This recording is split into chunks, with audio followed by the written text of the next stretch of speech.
आज सीमा को चैन की सांस आई। आज उसे एक लंबे अरसे के बाद सुकून मिला है। कितनी जद्दोजहद करनी पड़ी उसे अपनी बेटी को यहाँ लाने में। उफ, वो 2 बरसों की लंबी लड़ाई के बाद अंततः वो सफल हो गई, वरना श्रेष्ठा को मना लेना क्या आसान था।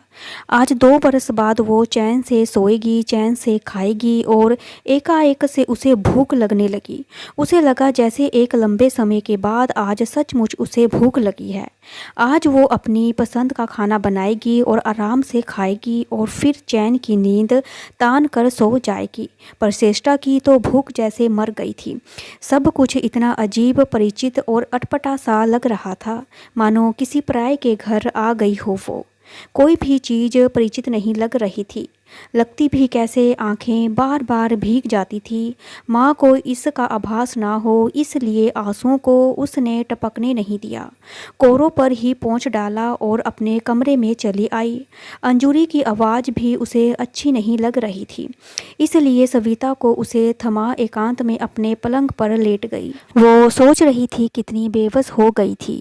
वो माँ की दलीलों के सामने कुछ भी तो नहीं कह पा रही थी, बस थमती रही अपने आप को। पर हासिल क्या हुआ? ये जुदाई पर पराया सा लगने वाला घर, ये घुटन, ये जिसे वो निरंतर दबाने का प्रयास कर रही है, पर कहाँ दबा पाती। फूट ही पड़ी आंखों से धारा बन आंसू बह चले, अविरल अभिराम। तभी माँ का स्वर सुनाई दिया, श्रेष्ठा खाना खा लो। नहीं, उसका मन नहीं कर रहा खाने को। वो रोना चाहती है अपनी बेबसी पर। तभी माँ के हाथ का स्पर्श महसूस किया उसने। अपने सिर पर उसी के स्वर थे, भूल जा उसे। ऐसे पति के साथ रहने से तो अकेला रहना ज़्यादा अच्छा है। उसके लिए आंसू बहाने का कोई अर्थ नहीं। चल उठ, कुछ खा ले। भारी मन से वो माँ के पीछे चल दी। जैसे तैसे माँ के सामने कुछ निवाले मुंह में डाले और गले के नीचे उतार सोने के बहाने फिर अपने कमरे में चली गई। पर नींद कहाँ आने वाली थी उसे। वो तो जैसे कोसों दूर चली गई थी। आंखों तो विहान को ढूंढ रही थी। अंधेरे में उसकी मजबूत बाहों का संबल चाह रही थी वो। उसके सीने पर सिर रख कर अपने को हल्का करना चाह रही थी, पर चाहा हुआ कुछ भी नहीं तो हुआ। बीत रहा था उसके साथ। हर काम उसकी इच्छा के विरुद्ध विपरीत दिशा में होता सा प्रतीत हुआ। तुमने ऐसा क्यों किया माँ? वो बुदबुदाई। माँ तो बच्चों का भला ही चाहेगी, बुरा कैसे चाह सकती है? फिर क्या मुझसे ही को समझने में गलती हुई है? माँ जो देख रही है वो मैं क्यों नहीं देख पा रही? माँ जो समझ रही है मेरे गले क्यों नहीं उतरता? मैं क्यों उनकी गलतियों को नहीं देख पा रही हूँ जो माँ बयान में देख रही है? बयान से मैंने प्यार किया माँ। अगर उन भूलों को मैं नज़रअंदाज कर दूँ तो क्या बुरा है? अगर उन भूलों को अनदेखा कर मेरा परिवार, मेरी गृहस्थी अच्छी चल रही है तो मुझे उन्हें भूल जाना चाहिए। और फिर क्या मैं पूर्ण हूँ? मुझसे क्या कोई गलती नहीं है? मेरी हर बात बयान को पसंद हो ये ज़रूरी नहीं हो सकती। कुछ मेरी बातें उन्हें नापसंद होगी, पर उन्होंने तो कोई शिकायत नहीं की। क्या इतनी सी बातों के लिए तलाक ले लिया जाता है? ये सब बातें वो माँ से अलग अलग समय पर कई बार कह चुकी है। ऐसा नहीं है कि माँ को मनाने या समझाने की उसने कोशिश नहीं की, पर माँ की दलीलों के आगे वो अनुचित होकर ही रह गई। वो शुरू से ही माँ के नियंत्रण और साधनीय से में रही है। माँ के सामने वो बचपन में भी नहीं बोल पाती थी, तब भी नहीं जब वो पिताजी से अलग हुई थी। हालांकि वो जानती थी माँ गलती माँ की है। माँ शुरू से ही काफ़ी डोमिनेटिव थी। पिताजी अक्सर चुप ही रहा करते थे, पर घर में हर काम माँ की इच्छा से होता था। घर की साज सजावट, मेहमानों को आना, खाना पीना, बाग बगीचा, हर चीज़ में माँ की पसंद स्पष्ट झलकती थी। घर में किसी और का दखल देना उन्हें गवारा नहीं था, अपने बच्चों का भी नहीं।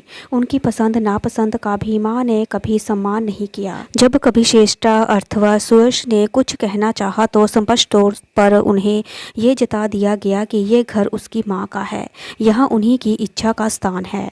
अपनी इच्छा को वो अपने घर में पूरा कर सकते हैं, पर माँ ने उसे अपने घर में भी अपनी इच्छा अनुसार कहाँ रहने दिया। उनका दखल लगातार उनके घर में सेध लगाता रहा।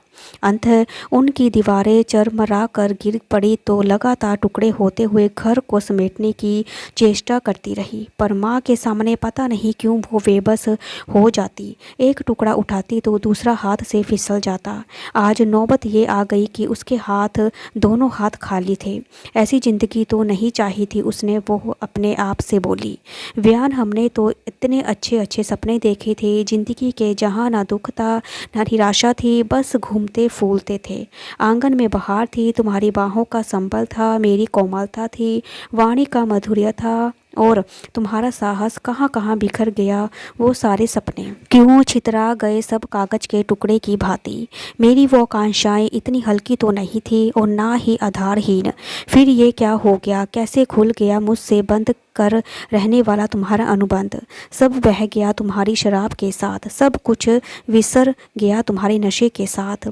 तुम्हें क्या हो गया व्यान, और मैं अकेली नहीं रह पाऊंगी तुम्हारे बिना। मैं जीने की कल्पना भी नहीं कर सकती। वो बुदबुदा रही थी, तुम्हें अकेले जीने की आदत डालनी ही होगी। क्या दिया उसे तुमने, निचोड़ कर रख दिया मेरी फूल सी बेटी को। मैं उसे कभी माफ़ नहीं करूंगी, तुम्हें भी उस नरक में कभी नहीं लौटने दूंगी। क्या कमी है तुम में, पढ़ी लिखी हो, अपनी और अपनी बेटी की परवरिश कर सकती हो। यहाँ रहकर उसे अच्छे संस्कार दो, सिर उठाकर जीने के योग्य बनाओ। उस माहौल में ये क्या सिखा पाएगी, अपने लिए ना सही अपनी बेटी के लिए तो सोचो। धम से बैठ गई वो, विचार करने के लिए बाध्य हो गई। एक बार अपनी भावनाओं के भाव को विवश हो रोकना पड़ा उसे। हकीकत इतनी सरल सहज या फिर सपनों से कोमल या खूबसूरत नहीं होती, ये समझ आ गया था उसे। आहिस्ता आहिस्ता वो अपने आप को संभालने लगी। उसकी ज़िंदगी की गाड़ी पटरी पर आने लगी। अंजलि को भी उसने मना ही लिया था कि पापा अब उसके साथ नहीं रहेंगे। फिर इतने दिनों में विवान ने ही कौन सी सुध ली थी उसकी। माँ फिर अपने क्लब और सोसाइटी के कामों में व्यस्त हो गई। जिंदगी फिर एक ढर्रे पर चल निकली। सोते सोते चेष्टा चौंक कर बैठ गई। वो पसीना पसीना हो गई थी। घबराहट से उसका मुंह सूख रहा था। पास में स्टूल पर रखे गिलास में से उसने पानी पिया।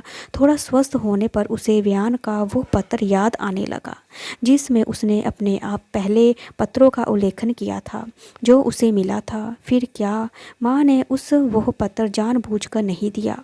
क्यों उसके दिमाग में कौंधने लगा। कल उसकी तबीयत ठीक नहीं होने से डाक के समय वो घर पर ही थी, इसलिए डाकिया पत्र उसे ही दे दिया था।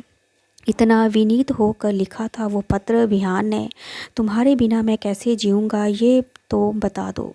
मेरी किसी पत्र का जवाब लिखने के लिए तुम्हारे पास वक्त नहीं है। मैंने कितने सारे पत्र लिखे तुम्हें श्रेष्ठा। क्या मैं इतना बुरा हूँ? माना मुझसे बहुत सी कमियाँ हैं। मैं शराब पीता हूँ, पीने के बाद तुम्हें भला बुला भी कहता हूँ, जो शायद मैं अपने आप को ही कह रहा होता हूँ। पर मैं घर का ध्यान नहीं रख सकता तुम्हारे बिना। तुम्हारे किसी काम में हाथ नहीं बटाता। मैं टिक कर नौकरी नहीं कर पाता। तुम्हारी नौकरी पर बड़े बड़े शौक़ पालता हूँ। मेरे दोस्त तुम्हें पसंद नहीं हैं, फिर भी मैं हूँ तो तुम्हारा ही ना। क्या तुम मेरी नहीं हो? अच्छा बताओ, यदि तुम्हारे जिस्म का कोई हिस्सा खराब हो जाए, क्या तुम उसे निकाल कर फेंक दोगी? नहीं ना।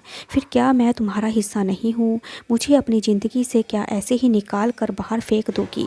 मैं लाइलाज तो नहीं हूँ, पर मेरा इलाज तो तुम ही हो, तुम ही करोगी। तुम्हारे बिना मेरी हालत और भी बदतर हो गई है। मैं कमरे से बाहर नहीं निकल पा रहा हूँ, खाना नहीं खा पा रहा हूँ, शेव करने का भी मन नहीं करता। क्या क्या बताऊँ? क्या एक बार भी संभालने नहीं आओगी मुझे डांट नहीं लगाओगी? मैंने अपना क्या हाल बना रखा है। मेरी ये झाड़ झंगाड़ हुई दाढ़ी तुम्हें जरा भी अच्छी नहीं लगती। अगर मैंने सोम नहीं बनाई तो तुम सोते समय मेरी दाढ़ी काट डालोगी। श्रेष्ठा, तुम नहीं मालूम तुम्हारे बिना मैं कितना अकेला हो गया हूँ। क्या तुम्हें मेरी कमी नहीं खलती? तुम वहाँ मेरे बिना कैसे जी रही हो?